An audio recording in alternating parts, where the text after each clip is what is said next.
Council on Tuesday, August 13th, call the meeting to order. First item on the agenda is closed session. Do we have any public comment? Speak now. Could we have him walk out there and say something just so we know? Start over. Yep. Do I have to start over now? Oh. All right. Seeing none, we will now adjourn to closed session.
We'll call the meeting back into session from closed session. Mr. Terpstra, do you have a report out? Yes, thank you, Mr. Mayor. The city council met in closed session at 5:30. All members were present for the entirety of the closed session. Council approved invoices relating to the litigation listed, items listed on the agenda. And beyond that, there was no other reportable action. All right, thank you. All right, if we could all stand for the pledge and remain standing for the invocation. I pledge allegiance to the flag of the United States of America and to the republic for which it stands, one nation, under God, indivisible, with liberty and justice for all. Do we have someone? We do not? All right. Minister didn't show up. Everybody be seated. We'll move on. I thought we'd have Ken do it. Yeah. No. We have a roll call, please. Councilmember Mike Restuccia, Present. Dean Euchre. Gary Barton, Present. Vice Mayor Daniel DeGraff, Here. Mayor Leo Zuber. Present. Next item on the agenda is public discussion. This is a part of the agenda where anyone can address the council on an item that is not on the agenda.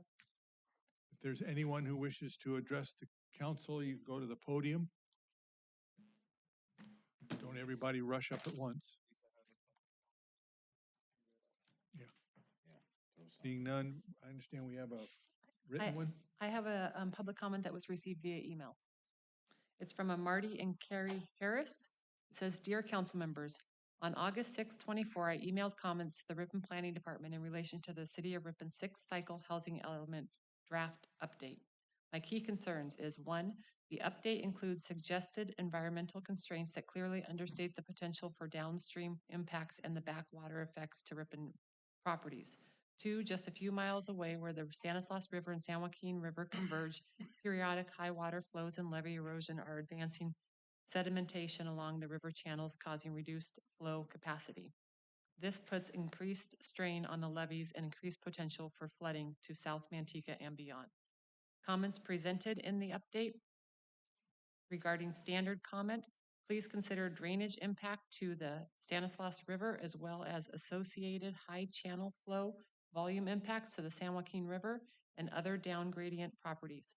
Water comment, in association with the Water Sustainability Act and to ensure efficient use of energy required, please consider identifying open space properties to be used to collect and storm drain water or excess SSJID, unutilized irrigation delivery, and tailwater. Additional note, to best manage stormwater and other downstream releases, the Lathrop City River Islands Total Water Management Plan appears to be an appropriate local development plan model to follow. Please consider." That's the only one? All right. Thank you. Moving on. Next item is approval of the minutes for the regular meeting of July 11th and the special meeting of July 19th. I move. Second.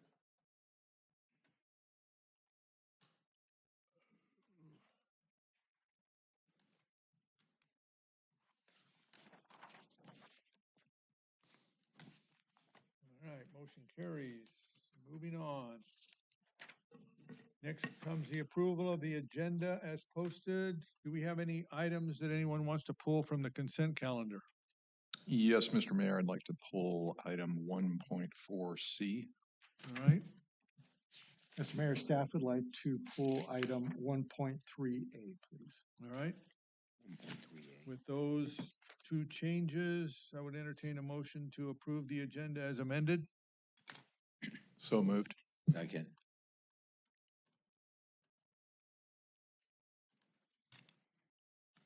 All right, and now is the consent calendar to approve as amended. So moved. Second.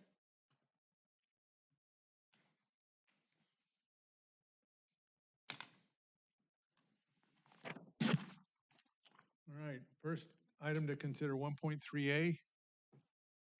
Thank you, Mr. Mayor. In the staff report and in the resolution, the wrong address was listed. It was listed as 117 North Walnut Avenue, and it should be 124 North Locust Avenue. All other information with the grant deed was correct, Okay, so we can approve it with the change, with the change to the address, please. all right?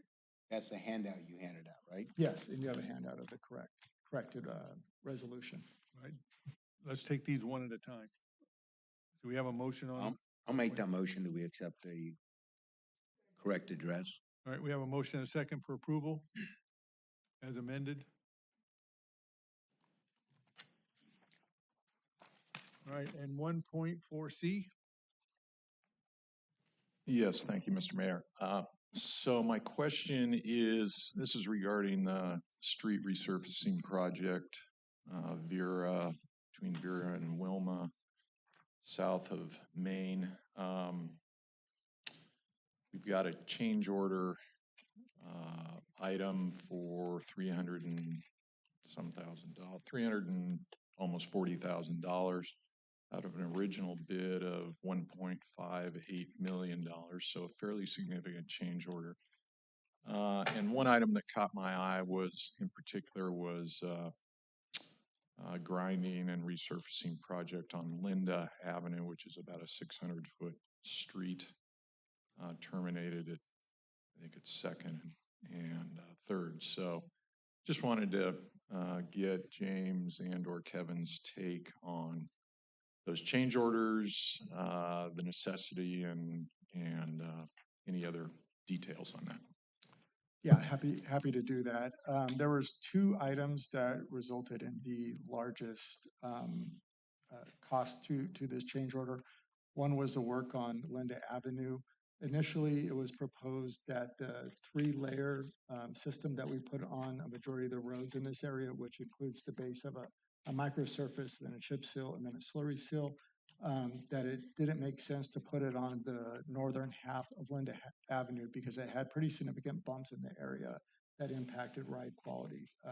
So the contractor, we met out there, we tested the base, and we came to the determination, working with the contractor, that the grinding and an overlay of asphalt was the preferred method of doing that. So that was $90,000 of that change order. The other large item was Third Street reconstruction. This was initially not in the project, but there's a significant need on it. There's very little asphalt left on that roadway, and the grinder was going to be out for the Linda Avenue, which was not a whole day of grinding, so they wanted to maximize as much as possible the efforts of the crews as we're doing Linda Avenue to also do Third Street. It was needed in a way. The city council, as a policy from the last couple of years, have been moving street and road money when there's every year to this street and road reconstruction fund. So that's the fund that's using to pay for the Third Street reconstruction. Can I make a quick comment? You're welcome. Yeah. Kevin, just a quick question. So when I looked at that, I figured it all out. It all made sense, but that's 20% of the total cost. How much do we have in contingency, and do you see there's other, I mean, did we catch everything that we didn't catch before in this, hopefully, or most of it? Yeah, if you took we normally plan for 5% construction contingency. I would not include Third Street reconstruction with that because it was a part of the project that just wasn't considered. So without Third Street, it was about a 10% reconstruction, and that really was a result of the one item with Linda Avenue. If you took Linda Avenue and the other parts, it's a pretty typical project within the 5. It's probably 2 or 3%. But is there anything else do you see maybe be missing, like Third Street? No, not at this time. And they're essentially done with the project except for Linda Avenue and Third Street. All right, that's it. Thanks. Thank you. all right, any other questions? I'll entertain a motion on this item. I'll move to approve.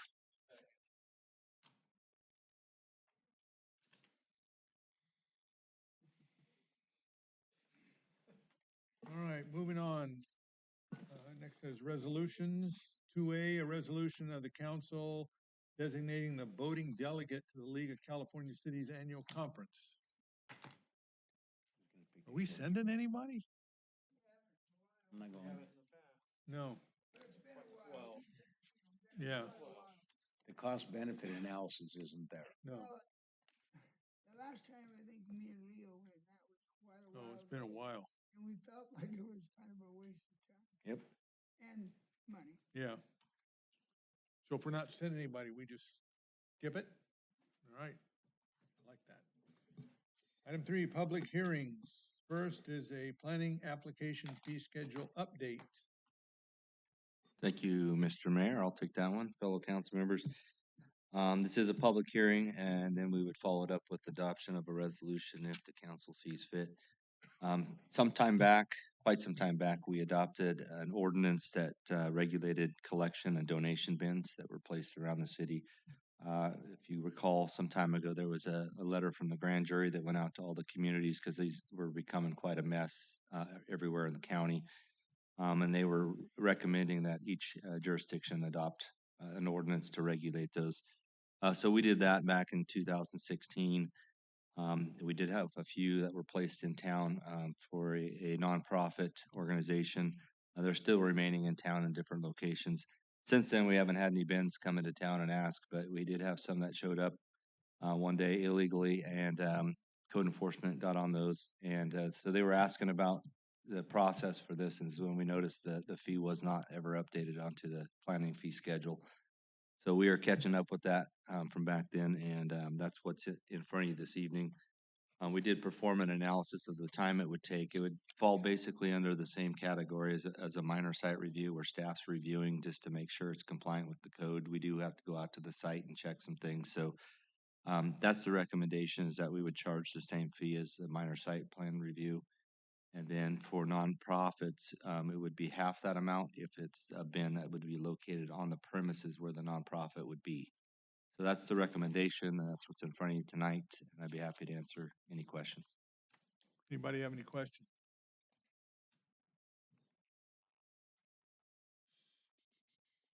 So let's see, this is a resolution, so we can adopt it, correct? Public hearing first, Okay. and then Public hearing. Anybody want to address the issue? No?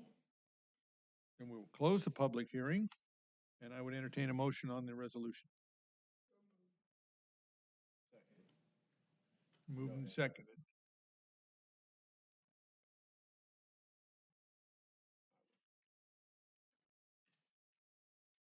All right. Item 4 is ordinances. This is for first reading and introduction, ordinance amending chapter 17.16, real property development fees in the municipal code. Mr. Zeidevart? I could handle this one, Oh, Mr. Mayor. geez, you guys are moving me all over the. The city's municipal code requires anyone that is doing work within the public right of way to obtain an encroachment permit. The cost of an encroachment permit is 7% of the value of the construction. There is no exception for utility companies and the infrastructure that they're providing. So if somebody is installing conduit for fiber for telecommunications, gas lines, electrical conduits to underground utilities, there's no exception that allows us to take the expense of those facilities out of that fee. Obviously, as the city, we do not inspect that infrastructure as well. So staff is recommending that the municipal code be updated to exempt the cost of the utility company's infrastructure from the encroachment fee calculation. And with that, we have a red line in here that shows a change that we're recommending. So with that, I'm happy to answer any questions. If the council agrees with staff recommendations, you can waive the first reading and introduce the changes to the ordinance. All right, anybody have any questions? I have a quick question. So does this clarify from PG&E when I got that phone call, did they get notified and kind of least, whether they like it or not, doesn't matter, as long as it's consistent? Right. Okay, all right, okay, thank you. Anybody else? All right, then the motion would be to waive the first reading and adopt the ordinance. I'll make that And then it motion. comes back next month for a second reading. All right, Oh, it would just be to waive the first reading of the ordinance. Right. It would come back next month for adoption. So Okay. you're not adopting it tonight. Just So to we waive the introduce first, and okay. Waive and introduce the order. That's correct. Okay, I'll make that motion. Second. Waive the first- All right, we have a motion and second.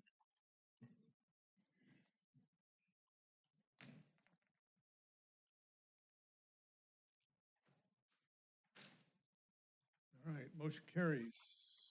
Item 5, discussion items. A is grand jury report number 0318, the 2018-19 cold cases in San Joaquin County. Who's handling this one? I am, Mr. Mayor. Okay, Honorable City Council, staff is requesting input from the City Council on the draft response that's in your packet to the recommendations made by a recently published grand jury report. It was case 0318 and is regarding a second look at cold cases in San Joaquin County. Now, in 2019, they released a similar report regarding cold cases and made the same exact recommendations. The city of Ripon has already implemented these recommendations in 2019 and will continue to implement the recommendations. And the city of Ripon will participate in the task force being formed and implemented by the San Joaquin County Sheriff's Office when that is done. The response must be returned to the grand jury before September 3rd, 2024. And I'm happy to answer any questions on that draft letter.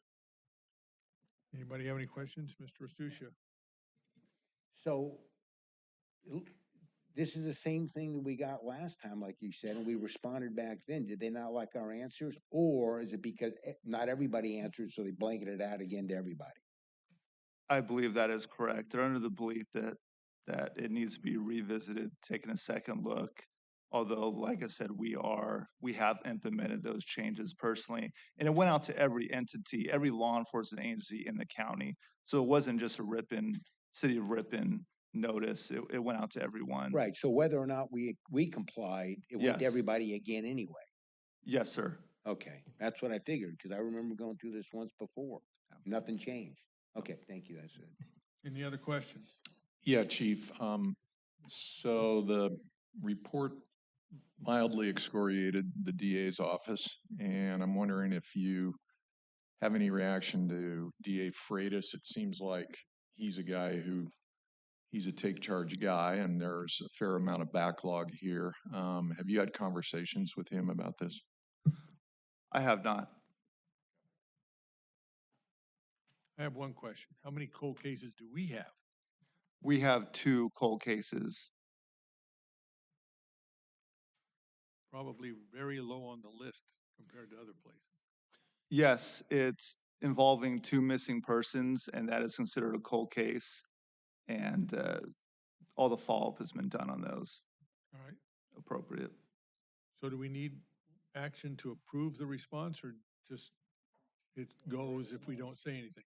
So tonight, we're just looking for comments from the city council on the letter.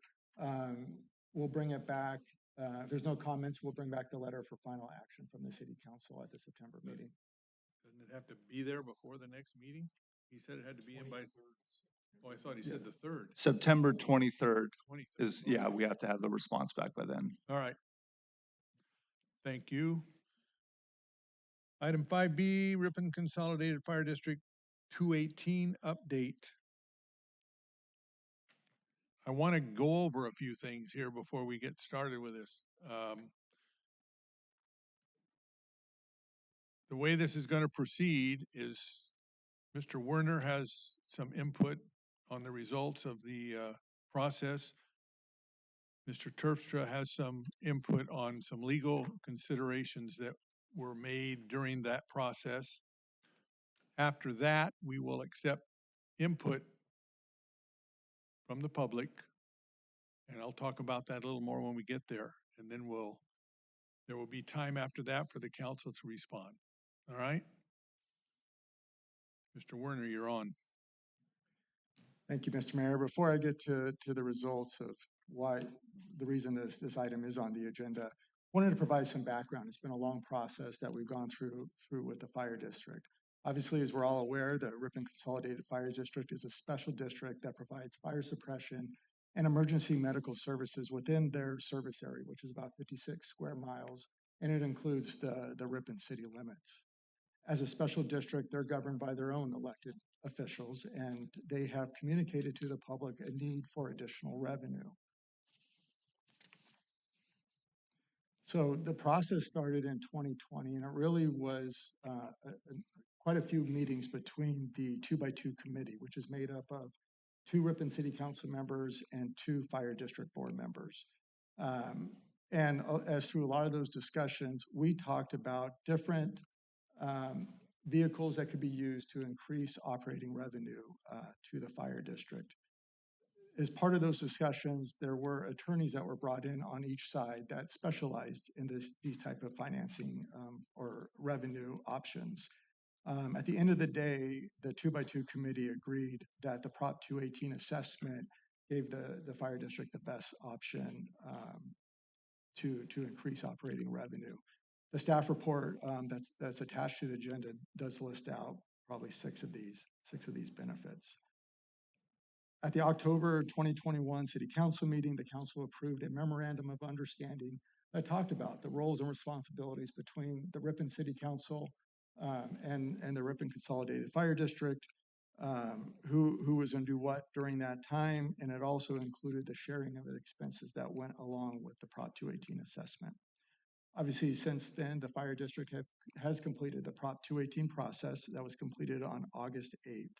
The results of that election was the Prop 218 was not approved.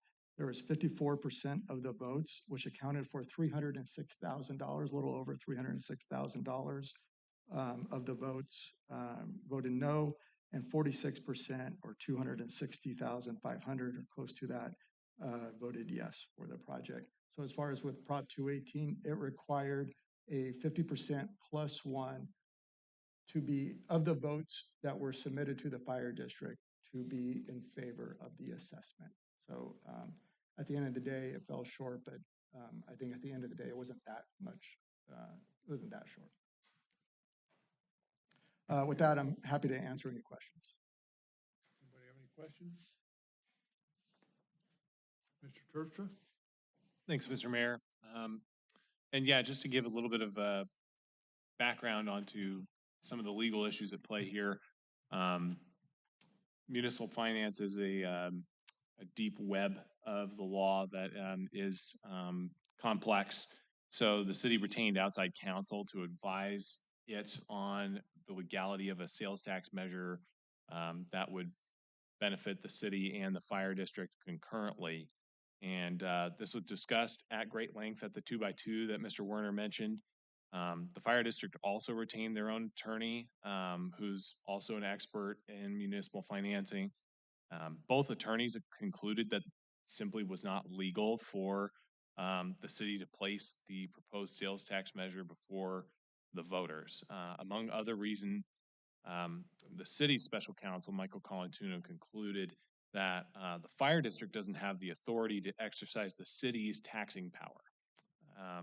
Additionally, the city also does not have the authority to fund services that it is not obligated to provide, which includes fire suppression and emergency medical services. So there's also this notion that has been floated around that other cities have found a way to generate revenue for special districts through similar tax measures. And that doesn't change our analysis here because it's more likely that no person or entity has challenged those measures in court. So we're still dealing with treacherous water in that respect. So, Mr. Mayor, the field of municipal finance is, as I said, deeply complicated and unpredictable. That's why I can't stress enough how important it is to be precise in these matters and to move forward very carefully when it comes to any sort of discussions about a tax measure that would be split amongst these 2 distinct entities. And again, with that, I'm happy to answer any questions as well. Anybody have any questions? All right, at this point, this will be the time for anybody in the public that wishes to address the council about any issues associated with this. And I think the first thing I need to know is how many of you intend to address us so that I can figure out how we're going to go about this. If you are, raise your hand. 2, okay. We have one online? So three. All right. At this point, then, each person who speaks will have 5 minutes. You'll go to the podium, give your name and address, make your statement, and then when we're finished, at that point, the council will be able to address any questions that are asked or ask you questions or whatever. While the people are talking, I expect the rest of the audience to respect that and listen. If you have something that you want to say, this is where you talk, otherwise you don't. All right. Yes?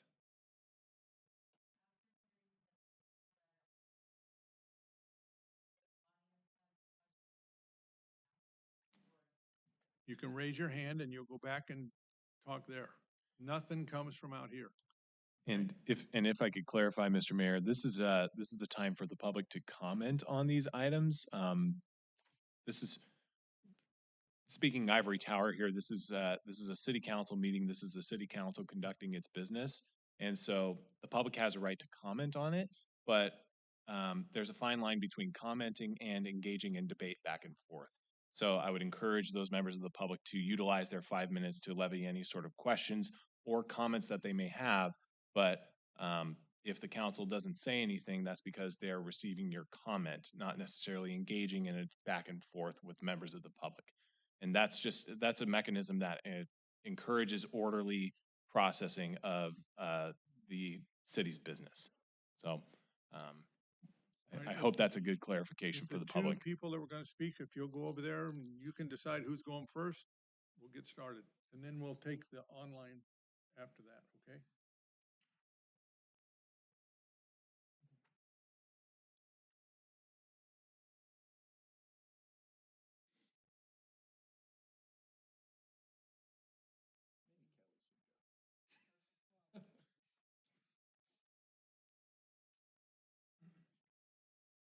Yeah, we have one.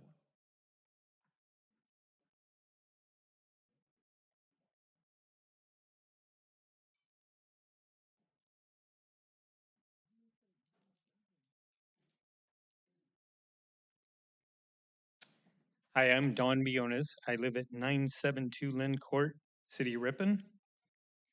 I appreciate you gentlemen serving our city. I'm not into politics like you guys are. I don't understand all the depth of the money and the finances and things like that. I've been in business since '97. I understand how my business works. The only question that I have, I was involved in one of the meetings at the fire department, and Daniel D. Graff was there, and I was very upset with him. I think he understands. But what I understand is the city of Ripon only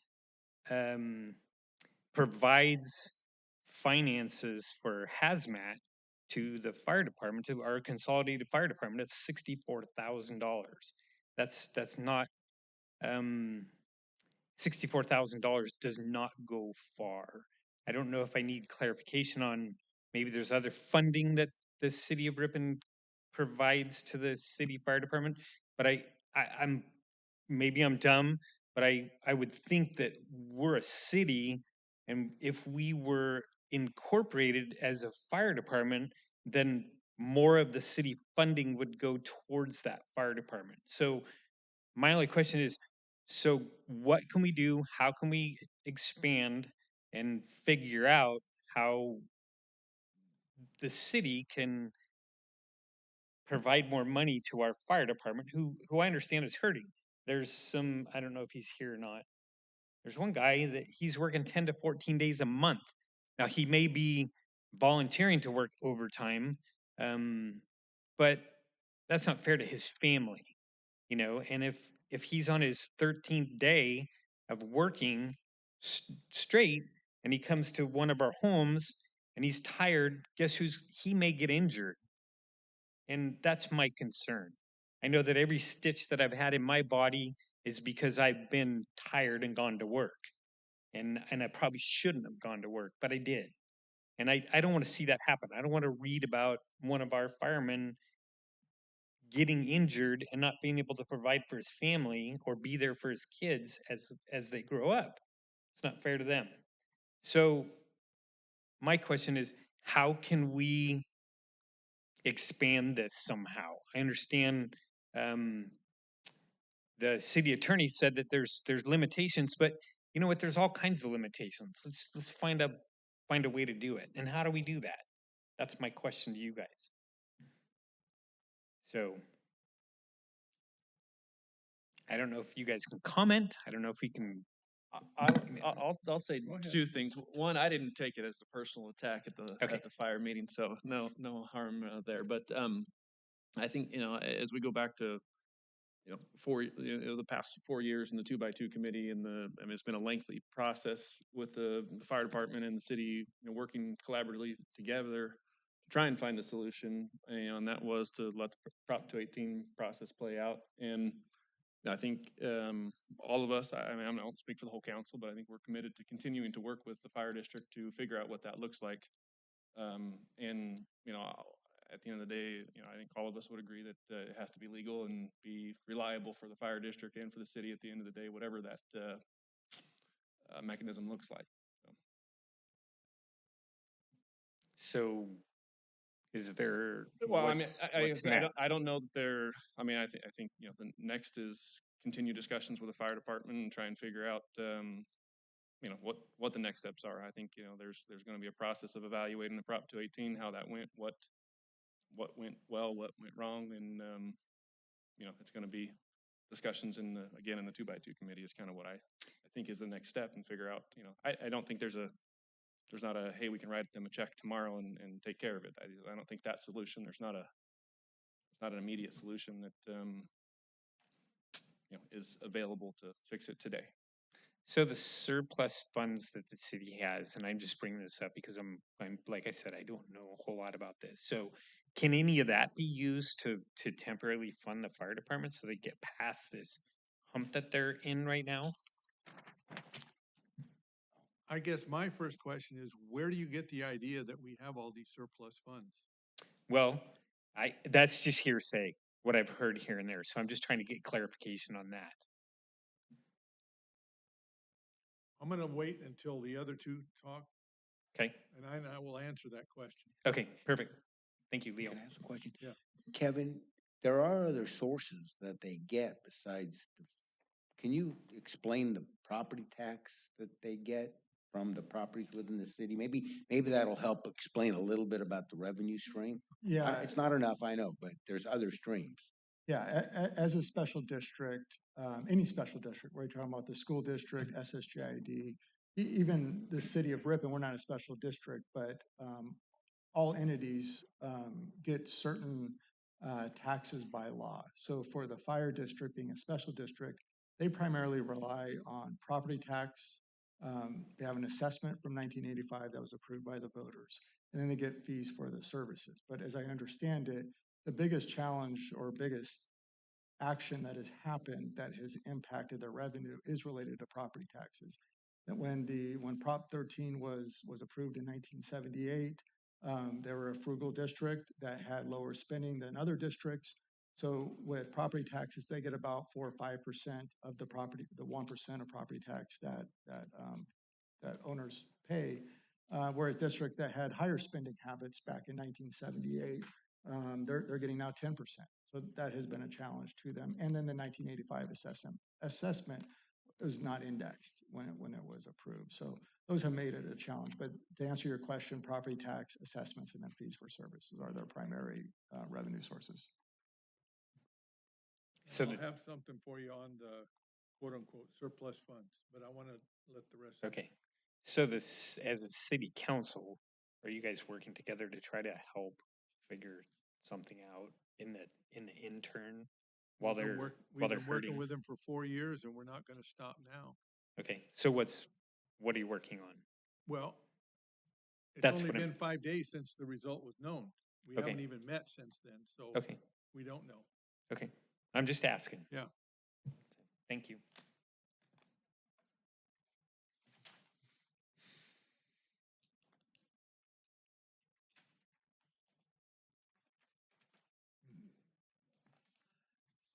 Hello, and thank you guys for letting us talk.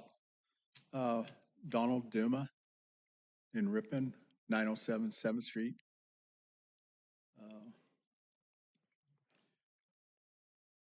What I would like to know is what would happen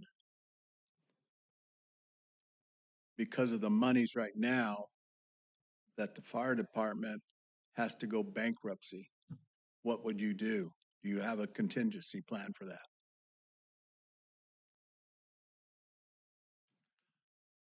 I can't speak for everybody else, but I'll tell you, I haven't even thought about that. It needs to be thought of. Well, no, my objective is to avoid that. Yes, yeah. There are scenarios, I guess, if we went and looked for them, but Let's say that that was the only scenario that would make this work for you guys to be able to, you know, grab taxes and put into this.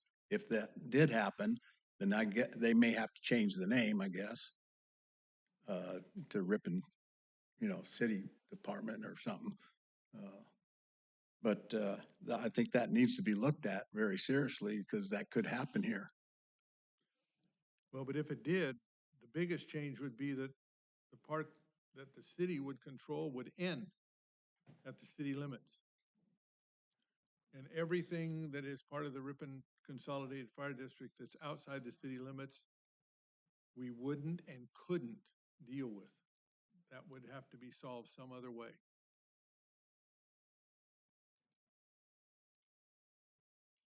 Yeah, go ahead. Can I make a comment to add a little bit to this? So for an organization to go bankrupt, either they've over leveraged or revenue streams stop. And look, I'm on their side. We've been fighting for this for a long time. They know that. But the revenue stream they're getting today isn't stopping. I mean, maybe they can't give raises, they can't add new people, but the revenue stream they're getting now is not stopping. So it probably couldn't file bankruptcy because they still got revenues coming in. It may be limited to what they can do. Same thing with the city. If the city revenues drop, we work through the same thing. Do we lay people off? What do we do to reorganize it? But it's not like an individual loses a job and you have no revenue coming in. So is it possible? I guess, but we're trying to avoid all of that. That's why Leo's talking about the 2x2 getting back together again. What do? We don't know. We tried this, it didn't work. What's our next step? I don't know. But the revenue streams don't just stop. Would the lawyers look at different avenues to bring in that maybe something like that? Would that work or something that should be maybe asked, you know, to them and let, you know, see what happens, you know? I mean, it needs to be questioned, I think. You can't just wait, just say if, you know, and then,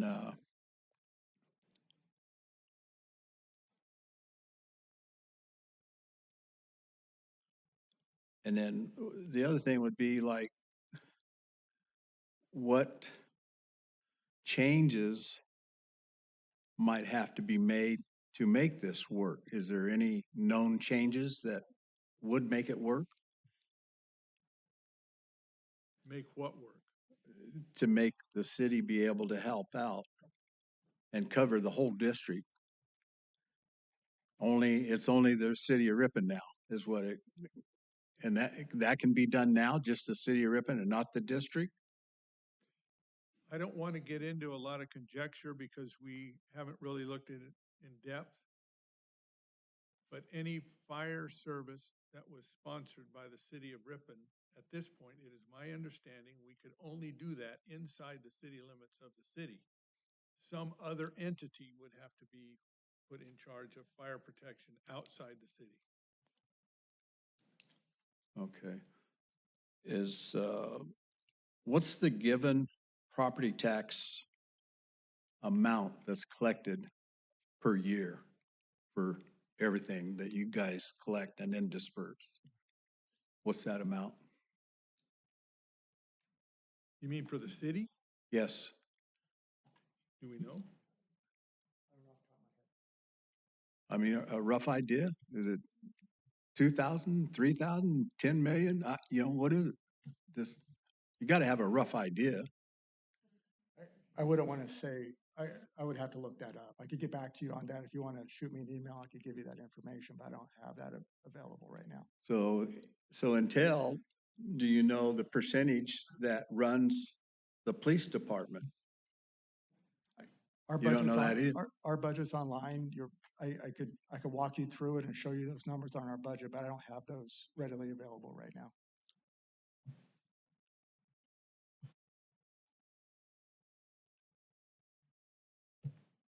Well, I thought you'd have more answers because you knew these meetings were coming up. I addressed certain people, that people would be here to ask questions. So, and I'm hoping there's more of you gonna ask some questions. You gotta wake up and get this out, okay? So have your turn and no matter how simple the question is, please do it. I think my time's gonna run out here in a few seconds, so. Anyway, thank you, guys. All right, Okay? thank you. And I hope we come to a conclusion here because it's really needed.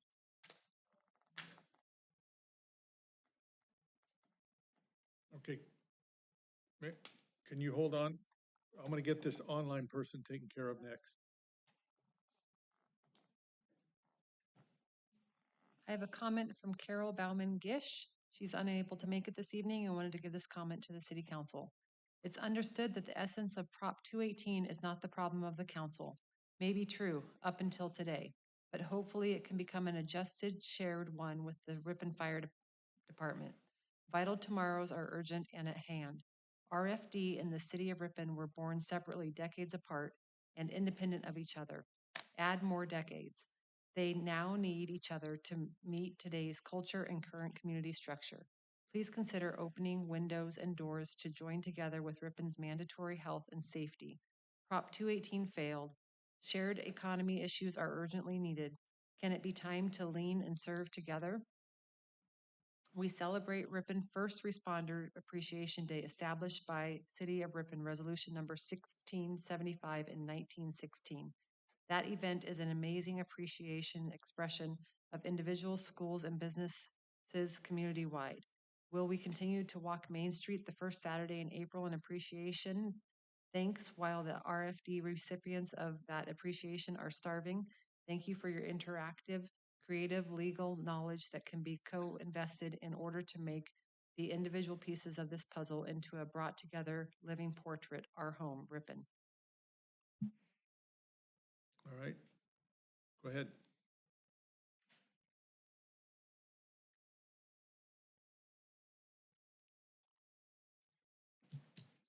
Good evening. It's hard to follow up something that eloquent, but my name is Stephanie Bartolotta. Do I need to spell that? Okay. Oh, 972 Lynn Court in Ripon. So mine will be quick. I want to thank the first responders and the city council, but I just have a grave concern that our fire department isn't funded as I think all the citizens of this city do, or isn't well funded as it should be. And especially with the large complex of Bethany homes going in, and that's bringing in, I don't know, at least 1,500 more people. And those are all elderly people. And I would think that that would create more risk for the city if we don't have adequate fire and emergency services available. So I don't know if it's been considered, and I realize that the vote has just come in. So I would just like to put on the table maybe the option to consider moving the consolidated fire district under the city's jurisdiction so that it could fund it. It could more fully fund it. I'd just like to put that up for consideration. Thank you. Well, as I said earlier, we've looked at that somewhat. We can look deeper. The problem is the city of Ripon cannot extend itself beyond the city limits. It's my understanding that that's because Ripon it's a consolidated fire district versus being under the city. Yes. So is there a possibility of moving it under the city? Yes, but Jurisdiction? only the part that's in the city limits. We can't take the whole thing. All we can take is the part inside the city limits, if we decided to do that. The rural area would have to find another solution. And we're, Okay. at this point, we're But not they're ready to doing talk. that now, aren't they? They're We're not using ready to talk like Manteca. that. The I'm idea- sorry? At this point, I think I can speak for us. We're not ready to think about that. We want to look at other options first. Okay, I was just putting it up for consideration. Thank you. Mhm. Any-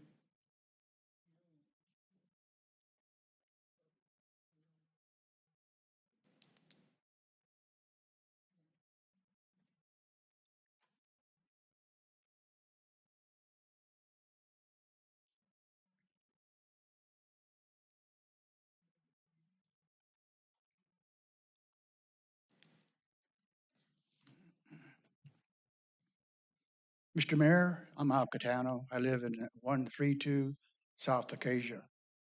This is just a little comment. I think what's going to happen, I'm not for sure, but I've heard through the grapevine that the ambulance will be the first to go. And so I don't know how many here have used the ambulance for services or come pick up your child or something like that, you know? And so it's going to be a sad day in Ripon if we lose our ambulance, because you know what's going to happen. They're going to have to get Manteca here or Modesto here. And so you know what the time limit is, especially when the freeways are all backed up. And so we started this like 50 years ago plus. Volunteers, like 18 of us. And so it's just a comment, you know, just to shake up people, what's going to happen. This is what I've heard. So I think the ambulance may not make it because we can't fill them because there's no money to pay for the people that's working on them. Anyhow, thank you very much. All right, anybody else?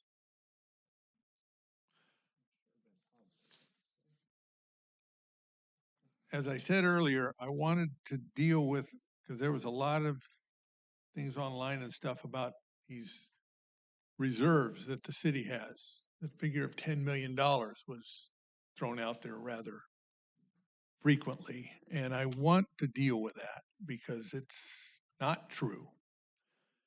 If you look at the city's budget, there are probably two places where you would come to the conclusion that the city had more money than they knew what to do with. If you look at the operating funds part of the budget, it shows that we had $24 million.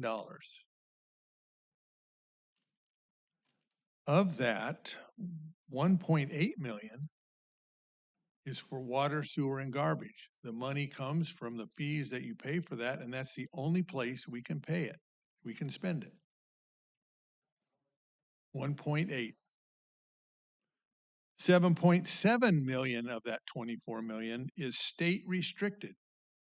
It's money we get from the state, and they tell us what we can use it for, and we can't use it for anything else. 3.7 million are contingency accounts. We have to have money to pay for sick leave if a retired person relieves and they want to cash out their sick leave. Public Employee Retirement System, you hear about PERS. We're on the hook for over $6 million for PERS over and above what we pay already because their investments aren't returning enough money. So we have to keep that money around for when they send the bills and say, give us the money. We have a healthcare system for our employees where we pay part of their deductible in order to keep the cost of the healthcare that they pay at a lower level. And we have a fund for natural disasters. If something untoward happens, the last thing you want is for us to say we can't do anything about it because we can't pay for it. If you take those three numbers and subtract from the 24 million, you get, oddly enough, $10 million. So somebody could say, well, use that. 3 million of that 10 million is local streets and road money. And a lot of that comes from money that we save in other places. So the thing is, if we send that money someplace else, you tell me whose streets and roads don't get fixed this year. We spent over $2 million on the street and road work that we've done so far. So right now, that 3 million is down to about 1. We send it someplace else, we can't spend it on our streets and roads, so what do we do with it? What do we do about your streets? And then $7 million is our contingency fund. Standard accounting practices say that a city should keep 25 to 35% of their budget every year as a contingency fund in case something goes wrong, and it has in the past. Also, cities spend the first half of their year negative spending because we don't start getting the income until November and December. So we have to have money to pay everybody for 4 or 5 months before the state tax money that you're talking about starts rolling in. So again, we get rid of that money. Now what do we do? The other place that you could find that looks like the city has a lot of money is in our capital funds, stuff we build. Altogether, there's $35 million in there. WAPA. So why can't we use that? Of that, $13 million is collected from new development. The initials are PFFP, and I don't remember what they stand for, but when they build a house, we collect money because all the new growth in the city is going to have an impact. We're going to need more police cars. We're going to need more garbage trucks and different things. So they pay into this fund, but the only place we can spend it is on things that are attributed to the growth that they caused. So we can't send it anywhere else. 12 million of that 35 million is enterprise capital funds, which are water, sewer, and garbage. Part of your fees go into this fund because if we have to drill a new well, or we have to buy a new garbage truck, or we have a sewer line that collapses over on the river and it has to be fixed, we have to have the money to fix that. That money can only be spent on things like that. And the last 10 million is general capital, and it goes to different places. Parks and Recreation, there's $3 million there. Right now, we're planning on redoing the parking lot and the baseball fields and everything over at the community center. You send the money over someplace else, that doesn't get done. We have a compressed natural gas station over there. We have to collect money because those parts don't last forever. And if we have to replace a pump or we have to replace a tank, we have to have the money from someplace. Otherwise, it collapses. Midland Sports Park. We have to do work out there. We have to replace equipment. We have to replace grass. So there's money that's for that. Each department has a capital fund account, and that's basically to buy new police cars, new pickups, new lawnmowers, that sort of thing. We have what we call mitigation fees. Again, that's collected from growth. It's a fee that's a charge to every new building or something that's built. And again, it's a fund that is used to address things that happen because of growth. One of the places we use some of that money is on the, what are we building over there? The corporation yard. We had to expand it because we need more places for our guys to put their stuff because we have a bigger city than we had when the one that was there before was built. So we use the money, but you can't use it for anything except for growth-related materials. And the other one is the corporation yard. We had been saving money and that's there, but it's disappearing fast as we finish the project. So that 35 million is spoken for. It's committed to things that if we send that money someplace else, something in this city suffers because of that. So when people say we've got money, yeah, we have money. It shows up on pieces of paper. But it's not there because it's not being used. There's a reason that it's being collected. And the main reason is to keep this town the way we all want it to be. We don't have any extra money. Something would suffer if we sent any of that money someplace else. and probably something that's important to somebody in this room. Okay? Anybody else have anything they want to say?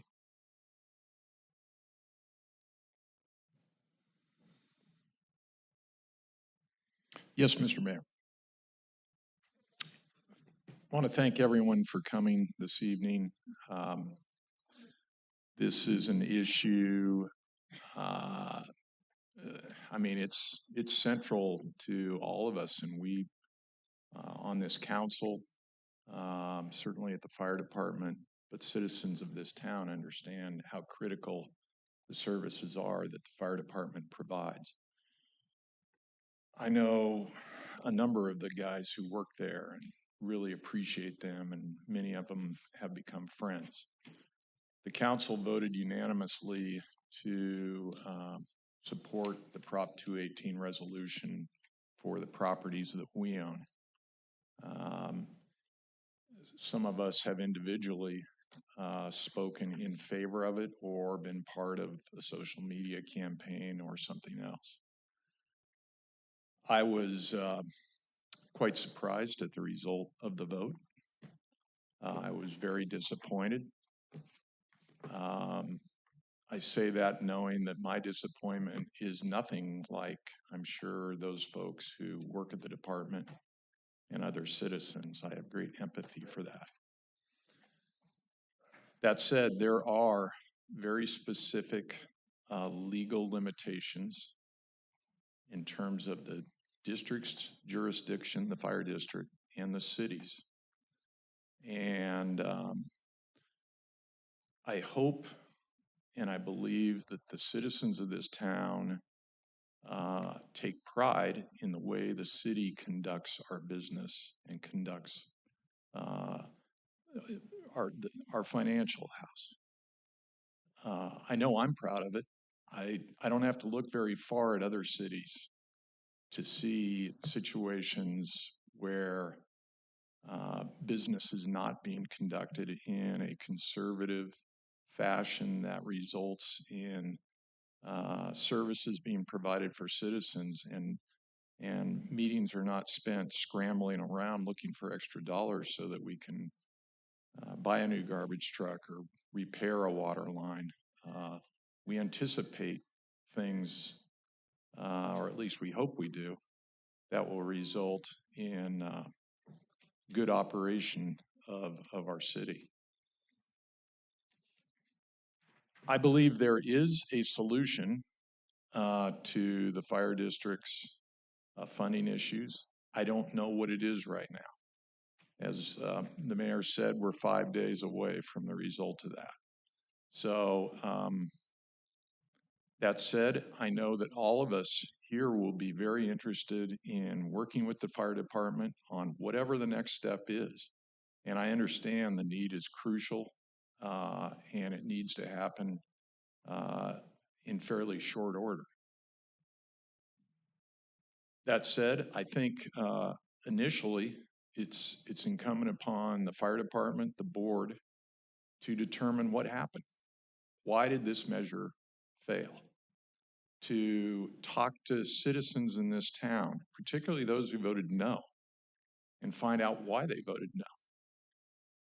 Another thing that is of great concern to me is I read a number of comments on social media that people did not receive ballots. I hate to say, I'm one of those people. And I asked specifically after the first ballot went out and then was recalled, I said I did not receive a ballot. I didn't receive a ballot the second time. So I don't know, that's anecdotal, but I'm guessing there were a lot of people who did not receive a ballot. There were 7,000 some sent out and only 2,000 were returned. Yeah, I know some of these things don't have a huge participation rate, but that seems extraordinarily low to me. And I think that's something, again, the fire department, the board, they need to find out what happened there. Maybe there were only a few of us that didn't get a ballot. I suspect that's not the case, but again, why was there such a low participation rate? In terms of the measure itself, study that. Again, ask people why they didn't vote for it. What were the concerns? Because this thing, it's, whatever the result of that is, we got to get something passed to provide additional sustained financial support for our fire department. We value those guys so much. The comments that have been made tonight are appropriate. You won't get any disagreement up here on how much we appreciate what our fire department does. But the city of Ripon, with very limited exceptions, is not the place that is going to become the bank for the fire department unless there is a very significant restructuring. And honestly, I don't know how that gets done or even if it can be done. So again, thank you for coming. This is an issue that is close to all of our hearts, and we will be working on it in the weeks and months ahead.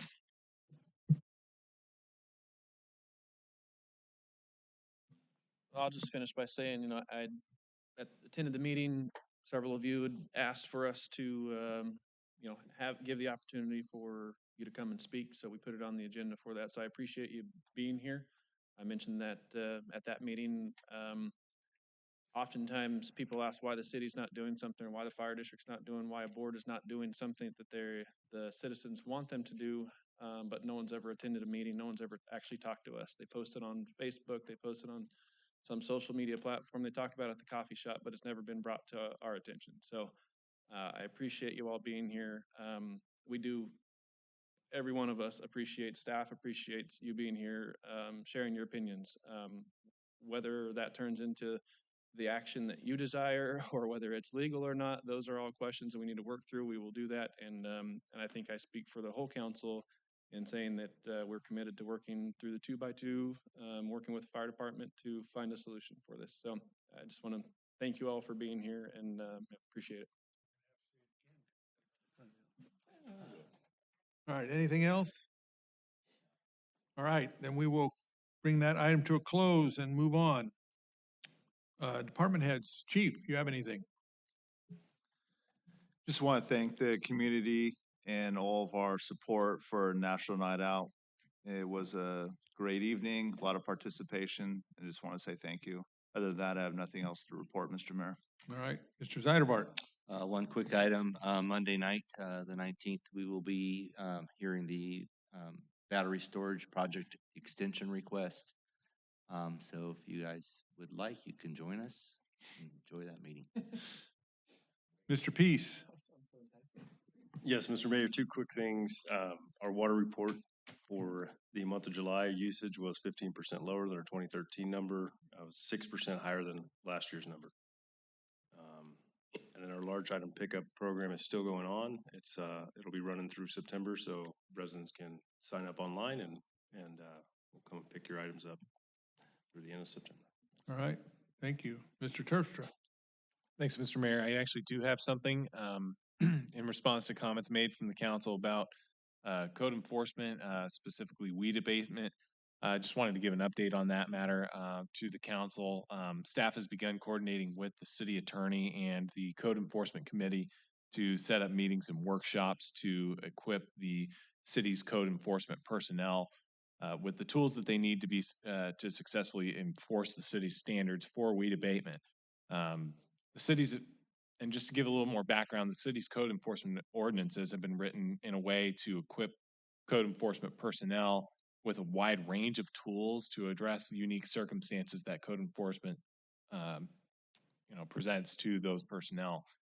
The purpose of these meetings and the workshops will be to identify areas of existing ordinances that need to be cleaned up, but also educating city personnel of the benefits and drawbacks of each tool at their disposal within the ordinance, and to allow them to determine which tool will be the right one for the job depending on the circumstances. So we look forward to bringing you more information on this at next month's meeting. And with that, I have nothing else to report. All right, thank you. Mr. Werner. I have nothing to report. Mr. Restuccia. Can I just add something to James' comment, since we don't usually get an audience in here? When he was talking about the reduction in water usage, Just so everybody knows, that's a state mandated requirement. And the city can get fined, what, $10,000 a day if we don't meet the requirements? So we're not being bad people. We're forced and mandated to reduce water usage. Just so, that's why we monitor it. We talk about it every month, just so you know. Mr. Euchre. Mr. Barton. No report, thank you. Mr. Vice Mayor DeGraff. I would say, Chief, National Night Out, I know it's always a huge success. Everybody enjoys it. Unfortunately, I was out of town this year and missed all of the festivities, so I apologize for not being there. I know we always like that as a family, but maybe we'll make it next year.